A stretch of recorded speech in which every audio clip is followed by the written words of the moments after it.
بسم اللہ الرحمن الرحیم۔ حضرات گرامی،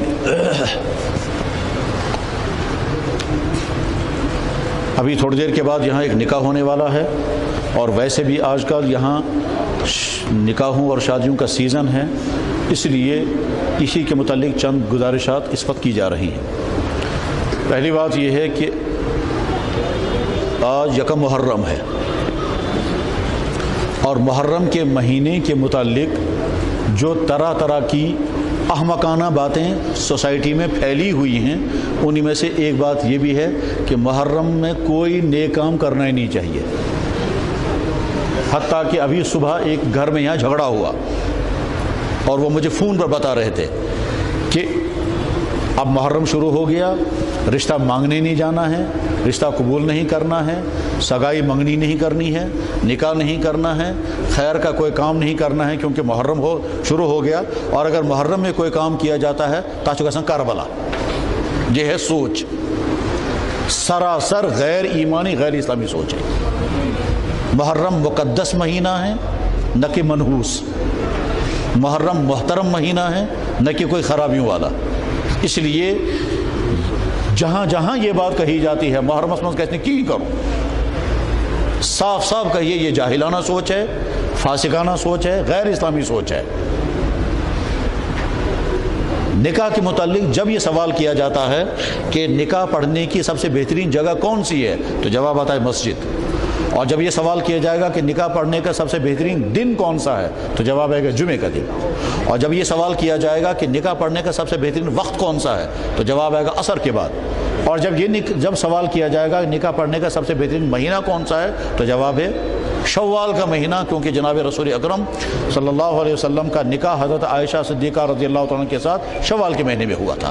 اور حضرت عائشہ بڑی فخر کے ساتھ کہا کرتی تھیں کہ جب میں یہ سنتی ہوں کہ کسی کا نکاح شوال کے مہینے میں ہو رہا ہے تو مجھے بہت خوشی ہوتی ہے، اس وجہ سے کہ میرا نکاح بھی جناب رسول اکرم صلی اللہ علیہ وسلم کے ساتھ شوال کے مہینے میں ہوا تھا۔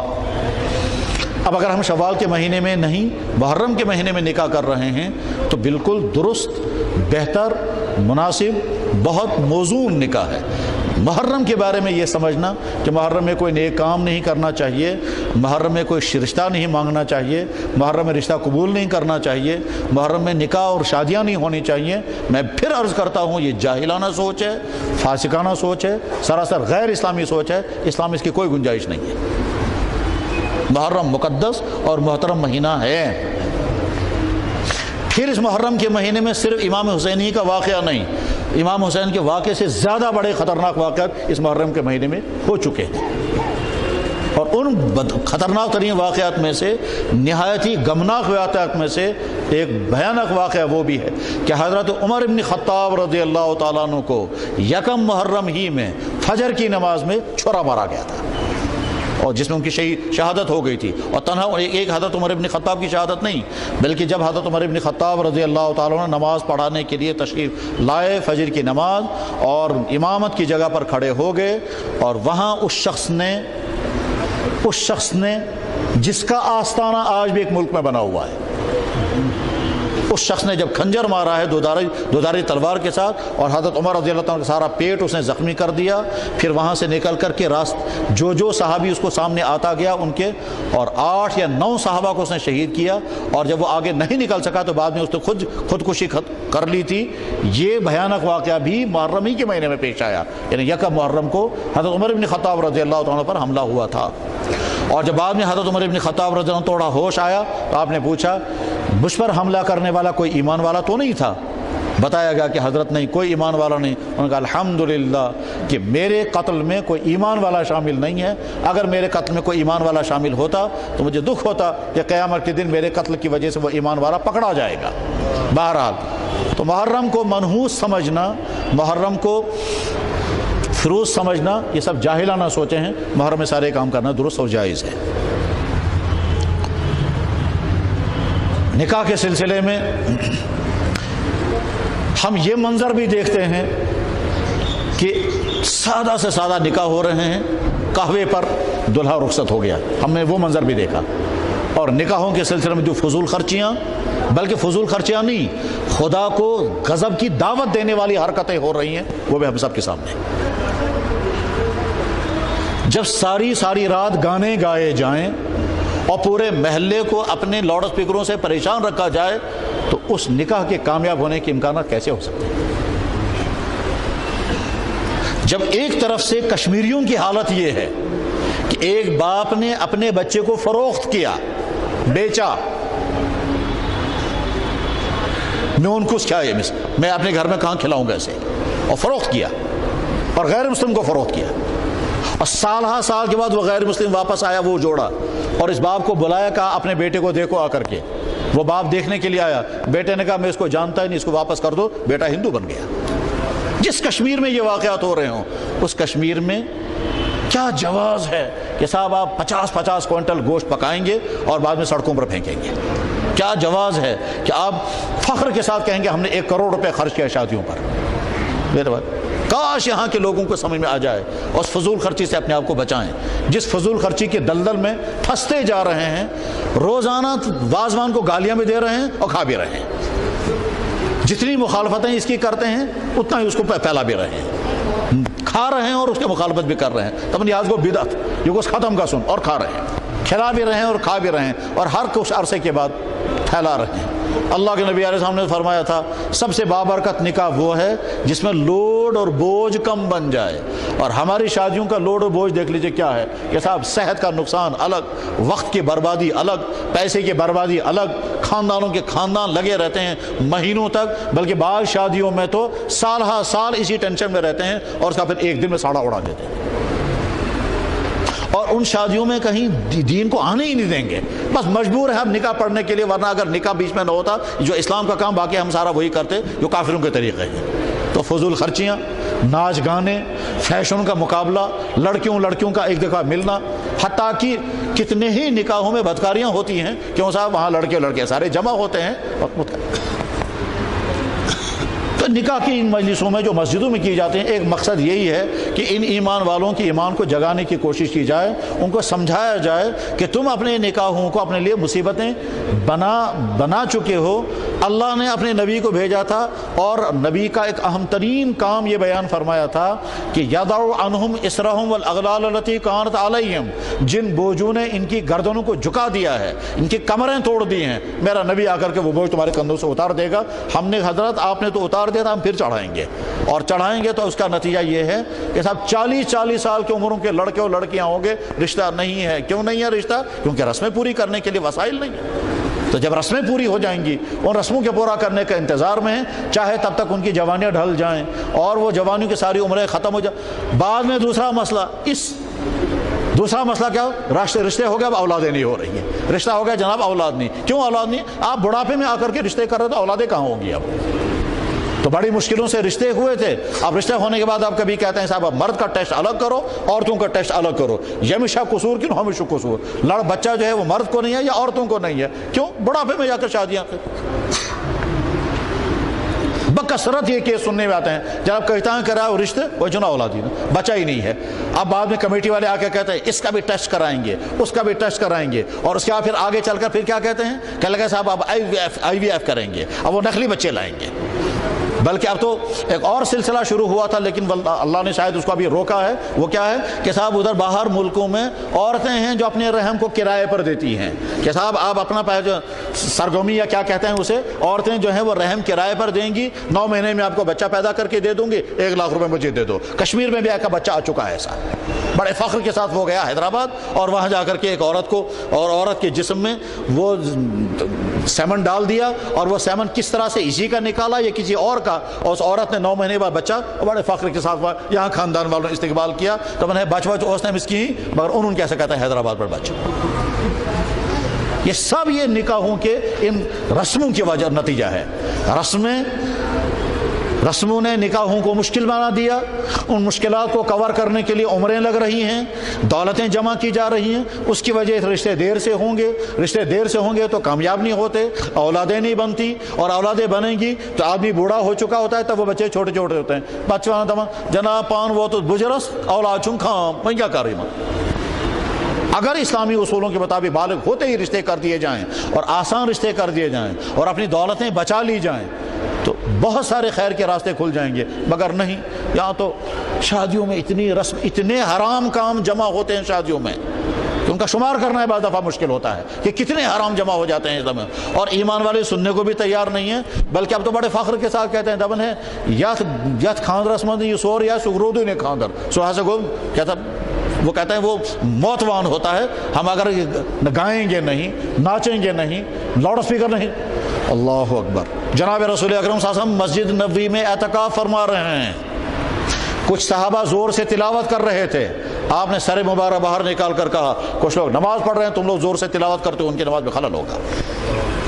اور یہاں ساری رات میک چلا رہے ہیں، پورے محلے والوں کو پریشان کر رکھا ہے، ہمارا گانا سنو کیونکہ ہمارے یہاں گھر میں شادی۔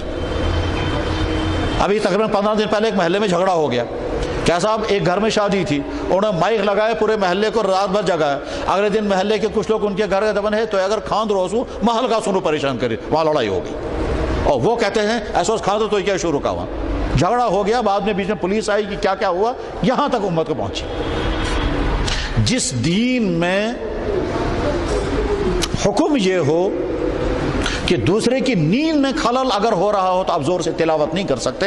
تہجد کی نماز کے لیے اللہ کے نبی اٹھتے تھے، اتنے آہستہ سے اٹھتے تھے، حضرت عائشہ کہتی ہیں کہ حضور آہستہ سے اٹھتے تھے تاکہ میری نیند میں خلل نہ ہو، دروازہ آہستہ سے کھولتے تھے، عائشہ سوئی ہیں، ان کی نیند میں خلل نہیں ہونا چاہیے۔ اس دین کے ماننے والے سارے محلوں کو پریشان کریں گے، کیوں صاحب ہم نے لائے ہیں گانے والے دلی سے، ہم نے لائے ہیں گانے والے پرانے تم بان کم تم، اور وہ گائیں گے ساری رات اور سارا بھرا پریشان ہوگا۔ تو یہ گانے کی محفلیں، یہ فیشنوں کی محفلیں، یہ کھانوں کو ضائع کرنے کے طریقے، یہ سارے تو حرام کام ہیں اور اللہ کو غضب دینے والے کام ہیں۔ تو میرے بھائیوں، اب تو ضرورت اس بات کی ہے ہر محلے میں نکاح سدھار کمیٹیاں بنائی جائیں، اور وہاں جہاں جہاں یہ فضول خرچیاں اور جہاں یہ غیر شرعی کام ہیں، سارے محلے والے اس شادیوں کا بائیکاٹ کریں اور اس میں شریک نہ ہوں۔ اور بائیکاٹ کرنے میں سب سے پہلے علماء کی ذمہ داری ہے، ایسے نکاح پڑھنے کے لیے بھی مت جائیں کہ جہاں اسلام کو ذبح کیا جا رہا ہو اور صرف نکاح کی حد تک۔ اب مولوی صاحب آئیں گے آپ نکاح پڑھون، اچھا بہت سارے اپنے رسموں کے وبال سے ڈرتے ہیں۔ تاہتائن گونتی ختم شریف تھا، وہ گونتی پڑی آپ گوشت کا وبال کا مصیبت گوشت نہیں، اس میں جائیں گے وہ پیر صاحبان، وہ بیٹھ کے ختم پڑھیں گے، خدا میں گوشت خاریون، بعد میں تو زہر پر زہر لا رہے ہیں آپ، تو ختم شریف کا خیر آپ کو کہاں سے بچا سکے گا؟ اور چند دنوں کے بعد پھر کہتے ہیں کہ صاحب اب نکاح میں فتنہ ہو گیا، لڑکے والوں کی طرف سے الگ ظلم، لڑکی والوں۔ نکاح میں جو سیکھنے اور سکھانے کی چیزیں ہیں وہ نہیں سیکھیں گے، شوہر کو اپنی بیوی کے ساتھ زندگی کیسے گزارنی ہے یہ نہیں پوچھیں گے، نہ یہ سیکھیں گے، نہ یہ سمجھیں گے، نہ اپنے اندر اخلاق پیدا کریں گے۔ عورت کو شوہر کے ساتھ زندگی کیسے گزارنی چاہیے نہ عورت پڑھے گی نہ سیکھے گی۔ ہاں ان کو تو فیشن کے کپڑوں سے ہی فرصت جمع کرنے کی نہیں ہے، چنانچہ مہینوں تک عورتیں جو ہیں وہ بازاروں کے چکر کاٹتی رہیں گی، اور آج کہاں کون سا سوٹ ہے اور کون سی قسم کے ہیں، یہاں تک کہ کشمیری بڑے فخر کے ساتھ اپنی بیٹیوں کو لے جائیں گے دلی میں دلہن بنانے کے لیے، اور وہاں سے میک اپ کر کے آئیں گے۔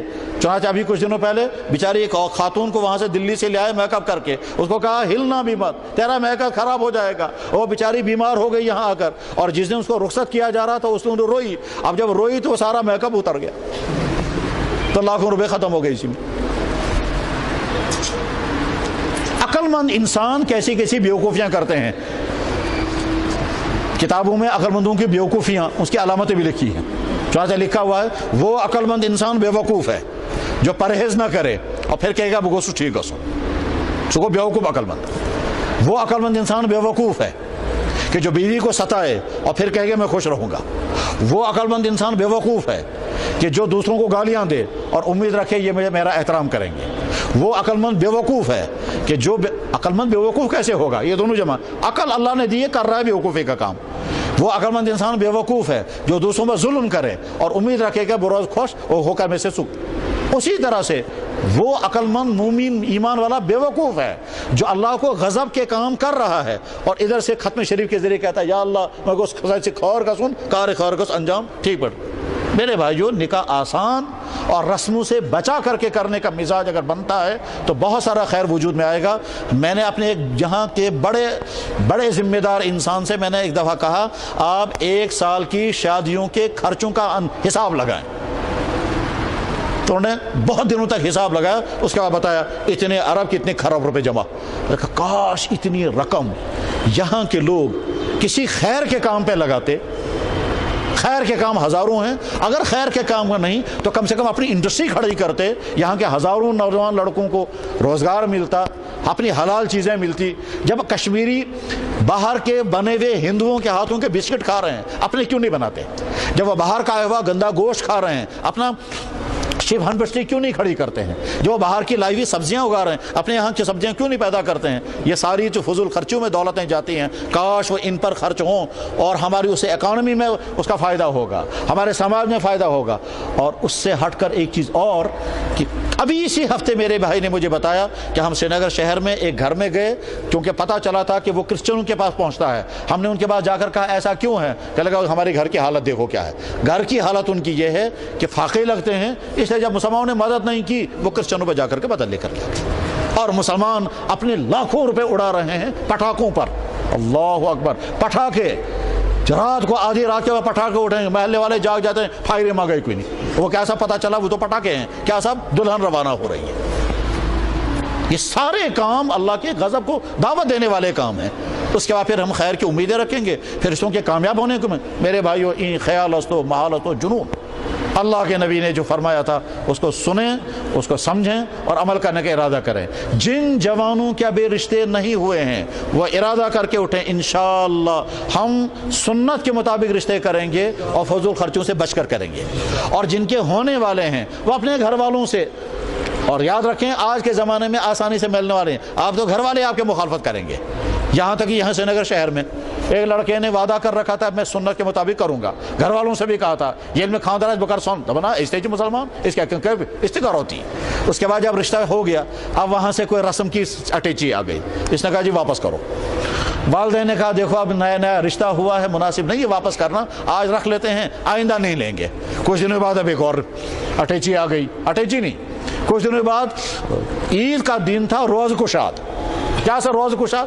نئی رسمیں نکالی ہیں، رشتوں کا ایک دیگچہ اور اس کے ساتھ کچھ کیا ہے، یہ روز کشاد ہے۔ روز کشاد کیا ہے؟ ہمارے داماد نے رمضان میں جو روزے رکھے ہیں اس رمضان کے افطاری کے لیے ہم روز کشاد لے کر کے آتے ہیں۔ اس نے کہا جی واپس کر دو، گھر والوں نے کہا نہیں یہ مناسب نہیں ہے، اس نے کہا جی واپس کرنا ہے۔ ماں نے کہا بیٹا اگر سے یہ کارن چی سکار ازدرائے، چنانچہ شوہر سے کہتا ہے وہ چلو جب ہم اس گھر میں رہیں گے نہیں، جب اسی طرح سے اس کو کرنا ہے نشکنس وانو نشکنس پرسن، یہ ہم سے نہیں ہو سکے گا۔ بیٹے سے کہا تم رہو، بیٹے نے کہا جی جب تم کیوں، پھر میں ہی نکلتا ہوں۔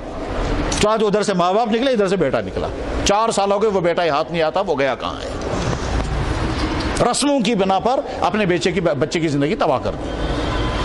تو میرے بھائیو ایک ایک چیز کو سمجھیں کہ یہ رسم ہے، اسلام میں حکم نہیں ہے، اس سے ہم چھوڑیں گے بچیں گے۔ اور جب بچنے کا ارادہ کریں گے تو سب سے پہلے والدین ہی مقابلے میں آ جائیں گے اور رشتہ دار مقابلے میں آئیں گے، اور ساتھ میں کہیں گے اشونا لسن بسن، اشونا ایسے کھومو چلکن، ٹھیک، اور کھومو چل لسن بسن، اس کے نام پر بھی رسمیں ہوں گی۔ اور اس کا نتیجہ کتنے نکاح کے انتظار میں جوان رسموں کے پورا نہ ہونے کی وجہ سے لٹکے ہوئے ہیں اور طرح طرح کے گناہوں میں اپنے آپ کو مبتلا کرنے پر مجبور ہو جاتے ہیں، ارادہ کرتے ہیں بچنے کا، نہیں بچ پاتے۔ کاش یہ رشتے آسان ہو جائیں اور جلد سے جلد رشتے ہو جائیں، سارے لڑکے ہمارے ایڈجسٹ ہو جائیں، ساری لڑکیاں اپنے گھروں کو پہنچ جائیں، نہ والدین پر بوجھ رہے گا لڑکوں کا، نہ لڑکیوں کا بوجھ رہے گا۔ مگر رسمیں مسلط ہیں، ان مسلط رسموں کی ایک رسم یہ بھی ہے کہ جب تک بچہ روزگار نہیں کمائے گا تب تک رشتہ ہی نہیں دیں گے، اور جب تک بچے کے پاس عالیشان محل نہیں ہوگا تب تک رشتہ ہی نہیں کریں گے۔ یہ ساری چیزیں سمجھنے کی ہیں اور ایک ایک چیز کو سمجھ کر کے پھر اس کو چھوڑنا ہے، اور اس کے لیے سوسائٹی سے مقابلہ کرنا ہوتا ہے۔ اور یاد رکھیں ہتھیاروں کا مقابلہ بعض دفعہ آسان ہوتا ہے، رسموں کا مقابلہ کرنا مشکل ہوتا ہے۔ رسم جڑ پکڑ چکی ہوتی ہے اور اس سے ساری سوسائٹی مقابلے میں آ جاتی ہے۔ اس لیے اللہ کے نبی نے تو فرمایا تھا ایمان النکاح برکتن ایسرہ مؤونتن، سب سے بابرکت نکاح وہ ہے جس میں لوڈ اور بوجھ کم پڑ جائے۔ اور لوڈ اور بوجھ کم کیسے پڑے گا؟ جب یہ ساری رسمیں نہیں ہوں گی تو بوجھ کم پڑے گا، وقت بچے گا۔ یہاں کے رشتوں میں 99% نمازیں تباہ ہو جاتی ہیں. رشتوں میں سارے کام ہوں گے, نماز کا کوئی وقت نہیں ہوگا, نماز کی کوئی گنجائش نہیں. کیا سر مہاراشٹر نا جو نماز کے ونکینس جناب کوئی نماز پڑھنے دمن ہے ونکینس نا مہاراشٹر بول ونکینس 2.5 گھنٹے تک کھڑے ہیں مہاراج صاحب کے انتظار میں, نماز نہیں پڑھی. وقت برباد ہوگا, 4 بجے کا ٹائم دیں گے, رات کے 12 بجے آئیں گے. نہ وقت کی قدر, نہ پیسے کی قدر, نہ تھکاوٹ کی فکر, نہ کن میں عرض کر رہا ہوں سینکڑوں حرام جمع ہو رہے ہیں یہاں کی شادیوں میں. اور اگر کبھی کوئی سمجھنا چاہیں بتائیں گے یہ کیا کیا چیزیں ہیں. کاش ان حراموں سے بچ کر کے ہمارے شادیاں ہوں تو بہت سارا خیر وجود میں آئے گا. اس وقت اور زیادہ تفصیل کا موقع نہیں ہے. جن کا نکاح ہونا ہے وہ سامنے آ جائیں, اور مولانا تشریف لا چکے ہیں, مولانا کو ایجاب و قبول کرانا ہے. نکاح بہت آسان اسلام میں رکھا تھا. اللہ, دنیا کے مذہبوں میں نکاح کرنا سماجی کام ہے, اسلام میں نکاح کرنا عبادت ہے. دنیا کے سماجی کاموں میں نکاح کی کوئی تفصیل کسی مذہب نے بیان نہیں کی. وہ ہمارا نبی ہے محمد الرسول اللہ, نکاح کی ایک ایک چیز انہیں سکھائی, اس طرح سے نکاح کیا جائے, ایک ایک اصول سمجھایا, ایک ایک آداب سمجھایا, خود نکاح پڑھ کر کے دکھایا, اور فرمایا نکاح من سنتی, میری زندگی کا لائف سٹائل یہ ہے کہ نکاح کر کے زندگی گزاروں گا, آوارگی کے ساتھ میری زندگی میرے دین میں نہیں ہے. اسلام نے مردوں کے تحفظ, عصمت کے تحفظ اور عورتوں کی عصمت کے تحفظ کے لیے نکاح کرنے کا حکم دیا, اور یہ فرمایا کہ اگر ایک نکاح سے کسی کی ضرورت پوری نہ ہو, بدکاری مت کرنا, دوسرا نکاح کرنا, تیسرا نکاح کرنا, چوتھا نکاح کرنا, بدکاری مت کرنا. اور جب نکاح مہنگے ہوتے ہیں تو بدکاریاں آسان ہوتی ہیں, اتنی آسان ہوتی ہیں جیسی صورتحال یہاں ہے. یہاں تو اتنی بےغیرتی چھا گئی ہے کہ باپ کو معلوم ہو رہا ہے کہ میری بیٹی بدکاری جا رہی ہے, اس کے کانوں پہ جو بھی نہیں رہی تھی. اس سے کہا گیا آپ کی بیٹی کہاں, تو گموں سے وہی شام تھا یہ واپس, وہ دلی سے واپس پہنچتی ہے. حالات بے انتہا زیادہ خطرناک ہیں. آنکھیں بند کرنے سے نہیں ہوگا, اگر اندر سوسائٹی کے حالات اندر جا کر دیکھیں کیا کیا ہو رہا ہے یہاں. اللہ حفاظت فرمائے, اللہ حفاظت فرمائے. ایک گھر ایک باپ جب پوچھا گیا یہ کیا کیا تم نے, کہنے لگا مشکلاً 6,000 روپیہ اگر رات بنے میں کیا فرش. کیا مطلب اس کا مطلب یہ ہے کہ 6,000 میں اس کی بیٹی نے رات گزاری ہے گلمرگ کے ہوٹل میں کسی آدمی کے ساتھ, اور آدمی بھی کشمیر کا ہی ہے. اللہ ہماری حفاظت فرمائے. ارادہ کریں انشاءاللہ جن کا نکاح نہیں ہوا ہے سنت کے مطابق نکاح کریں گے, رسموں سے بچا کر کے نکاح کریں گے, اور جو دولت آپ کو خرچ کرنی ہے وہ دولت کسی خیر کا کام پر خرچ کریں. آپ کو خوشی چاہیے, خیر کے کام پر خرچ کر کے خوشی محسوس کیجیے. آپ ڈھونڈیے ان لوگوں کو جن کے گھروں میں کھانا نہیں ہے, ان کو جا کر کھلا کر کے کہیے یا اللہ میں نے خوشی پائی, میں بجائے اس کے کہ ان لوگوں کو کھلاتا جن کو کھانے کی حاجت نہیں تھی, میں ان کو کھلا کر کے خوشی محسوس کر رہا ہوں. نکاح میں اسلام نے صرف مہر رکھا ہے. مہر دونوں پارٹیاں, لڑکے اور لڑکی والے, آپس میں اپنی مالی پوزیشن سامنے رکھ کر کے مہر طے کریں گے. اللہ کے نبی نے تو فرمایا ایاکم ومغالات المہور, زیادہ مہر مت رکھنا بڑا. یہاں بعض دفعہ ہمارے یہ نکاح کرنے والے کیا کہتے ہیں, تو چور پہنتے ہیں جو یہ لڑکا دباؤ روز. جس شوہر کو پیسوں کے دباؤ میں آپ وفادار بنانا چاہتے ہیں وہ شوہر کبھی وفادار نہیں بنتا. پیسوں کے دباؤ سے وفادار نہیں, رویے سے وفادار بنانا چاہیے.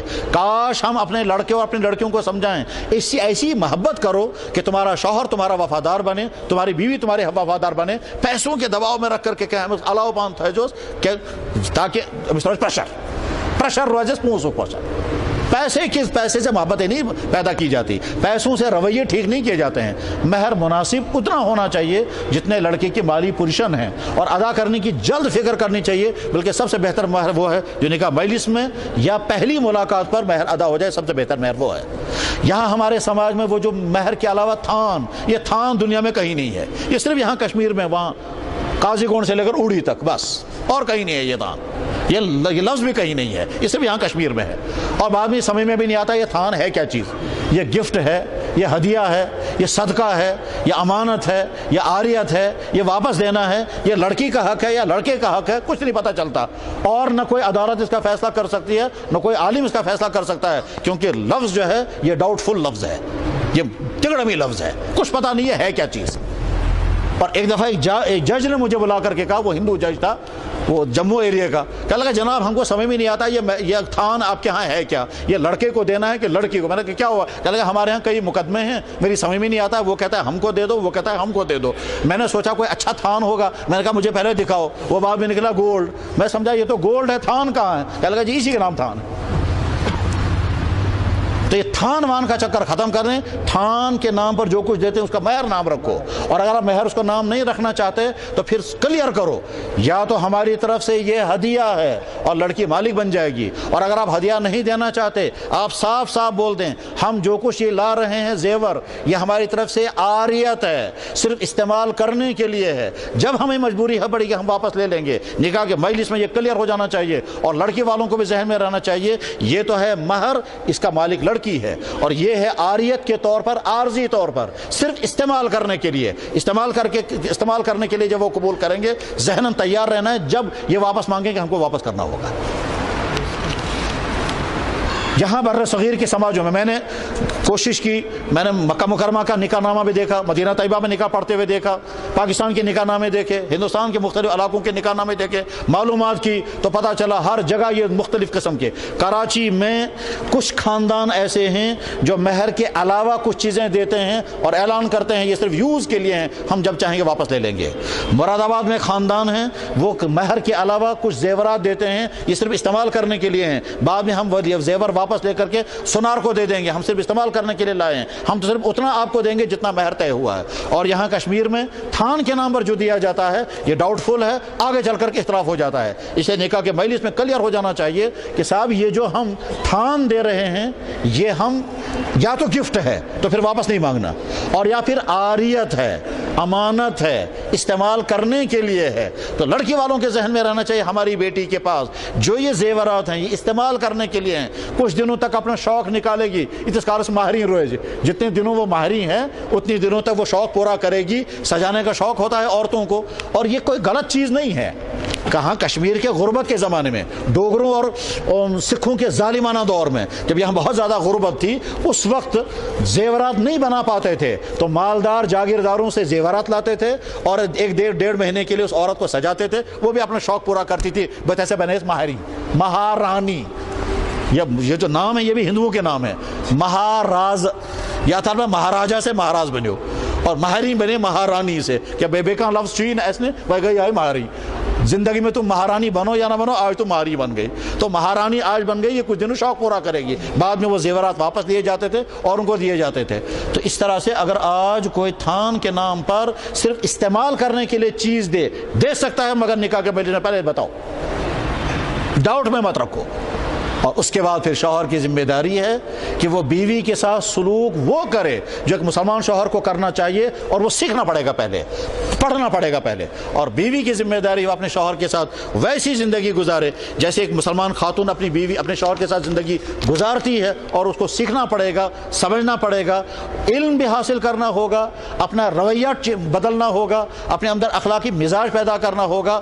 کون سی حالت میں مجھے کیا رویہ برتنا ہے, کون سے وقت میں مجھے اپنے شوہر کے مقابلے میں سخت ہونا ہے, کہاں نرم ہونا ہے. اگر میاں بیوی ایک دوسرے کے حقوق ادا کرنے والے اور ایک دوسرے کے ساتھ حسن سلوک کرنے والے ہوں, رشتہ کامیاب ہوتا ہے اور دونوں خاندان خوش. اور اگر ان دونوں میں ٹکراؤ ہوتا ہے تو یہ ٹکراؤ دو کا نہیں ہے, دو خاندانوں کا ٹکراؤ بنتا ہے. اسی لیے جناب رسول اکرم صلی اللہ علیہ وسلم نکاح کی مجلس میں بہت مختصر سی دعا دیتے تھے, کائنات میں کوئی ایسی دعا دے نہیں سکتا. آپ نے فرمایا بارک اللہ فیکما و جمع بینکما بالخیر, اللہ تعالیٰ دین تو رشتہ میں برکت بھیجنے تو جوڑ, تم دونوں میں جوڑ لگ جائے. اگر جوڑ لگ گیا تو بس پھر خوش ہے, پھر تو کشمیری کہتے ہیں فقیر ازبت فقیر بھائی, اگر جوڑ لگ گیا. اور اگر جوڑ نہیں لگا تو جناب پھر تو محلات میں رہنے والے بھی روز ٹکراؤ کا شکار ہوتے ہیں, اور روز لڑائیاں ہوتی ہیں, اور معمولی چیزوں پر لڑائیاں ہوتی ہیں. کروڑ پتیوں کو ہم نے دیکھا چھوٹی چھوٹی چیز باتوں پر لڑتے ہوئے, کروڑ پتی انسانوں کو ہم نے دیکھا کار فلس پڑ گئی لڑائی. انا للہ و انا الیہ راجعون. بہرحال اس وقت یہ نکاح مجلس ہو رہی ہے, مولانا تشریف لائے ہیں, خطبہ بھی پڑھیں گے, ایجاب قبول بھی فرمائیں گے, اور اگر کچھ نصیحت کی گفتگو فرمائیں تو بہت اچھا ہے, ہم سب اس سے انشاءاللہ مستفید ہوں گے. اور جن کا نکاح ہو رہا ہے اللہ تعالیٰ ان کے نکاح کو کامیاب سے کامیاب تر, اور جن کا نکاح ہونا باقی ہے اللہ ان کے نکاح کو آسان بنائے, اور جن کے نکاح ہو گئے اللہ تعالیٰ ان کا اولاد عطا فرمائے, اور ان کی ازدواجی زندگی کامیاب سے کامیاب تر ہو. وآخر دعوانا الحمدللہ.